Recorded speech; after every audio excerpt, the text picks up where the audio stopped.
Good morning. Let's talk about categorical variables. Now, if you remember from yesterday, those are the variables that fit into categories like tall, short, midget, giant.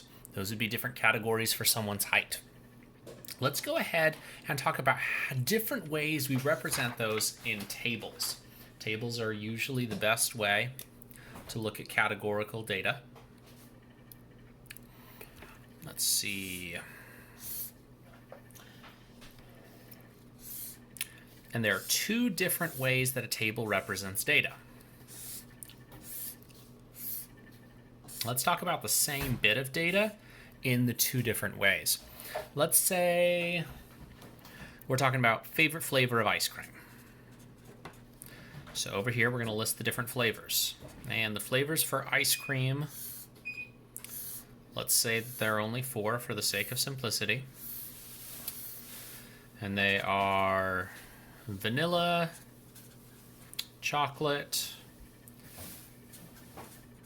strawberry, and mango. Now, let's say if we were actually in class right now, this is where I'd take a survey and we'd find out which one of you had mango as your favorite flavor of ice cream, and then we'd all judge you, and then we'd learn some stuff. But instead, we'll just make up some data. Let's say that in our class, the frequency of people who had vanilla as their favorite flavor was 10. Now, frequency just counts how many. So that'd be like, I'd look around the classroom, say, hey, whose favorite flavor is vanilla? 10 of you raise your hand, including myself. Vanilla is excellent. And then we'd write down 10. Then I'd ask for chocolate. And let's say chocolate is also quite popular. Let's say 7 people have chocolate as their favorite flavor. That's a good solid representation for strawberry. And then strawberry, let's say 6 people are okay with strawberry. And then we got like 2 people that think they're being funny and they write down mango. Okay, so this is frequency. It just counts how many people say that's their favorite flavor. The other way to represent it is called relative frequency.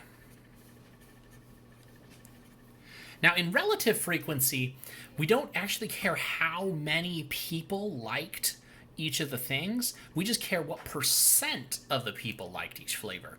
So if we look over here, let's do a little bit of arithmetic.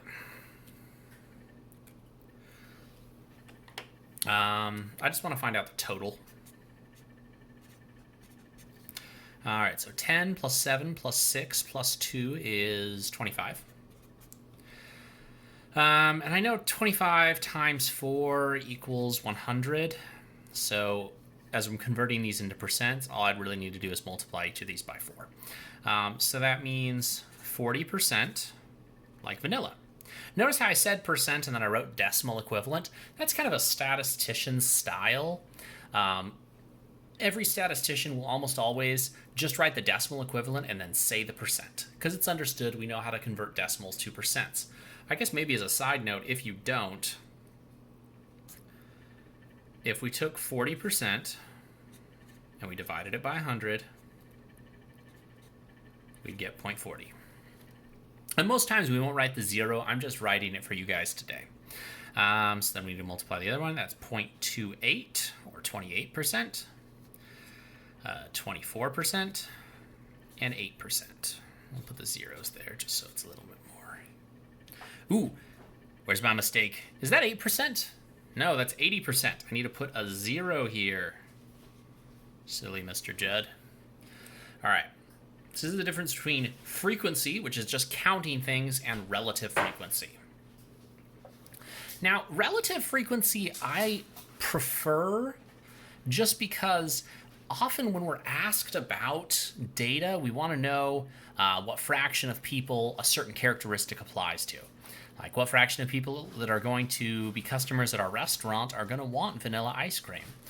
Although maybe you're thinking, hey, for stocking purposes, I know 10 people are going to request ice cream. So I need to have enough ice cream for 10 people, not just enough ice cream for 0.4 of the people that come in, and we're not sure how many people come in.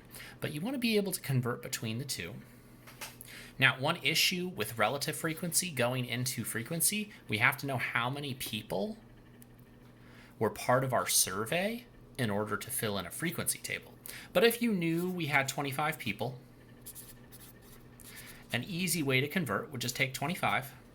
And if we want to find out vanilla, and let's say we didn't know it was 10, we'd multiply by a relative frequency number. So 25 times 0.4, and that would give us 10 people. But again, you have to be given the total number of people in a survey in order to go from a relative frequency table to a frequency table.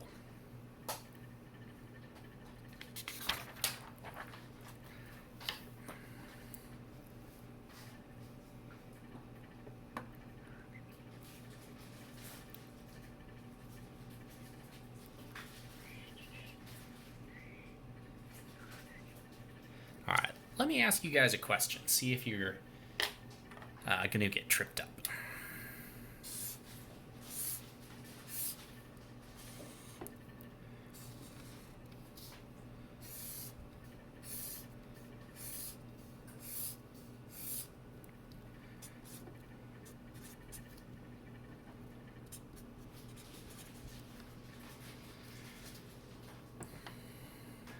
So this table represents grades that I may have given in the past.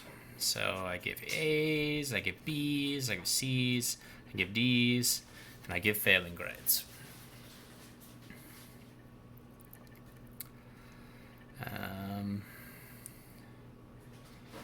Four,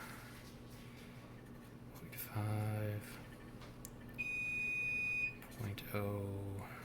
5.03, 0.02. Okay, based on this table, how many people did I fail last year? Now, if you just said 2, you need to look at this title here. This says relative frequency, which means that I failed 2% of my students that I had last year in this fake scenario. But we don't actually know how many people I had, so we don't know how many people I failed. If I told you I had 210 students last year, then you could do a little bit of number crunching. But for now, I can just tell you the proportion of people who passed, failed, got A's, got B's, C's, and so forth. I would actually say this is pretty close to accurate. So for those of you guys who are looking for good grades this year, congratulations, you're probably going to get one. But that's how we use tables to represent categorical data. All right, good luck, guys.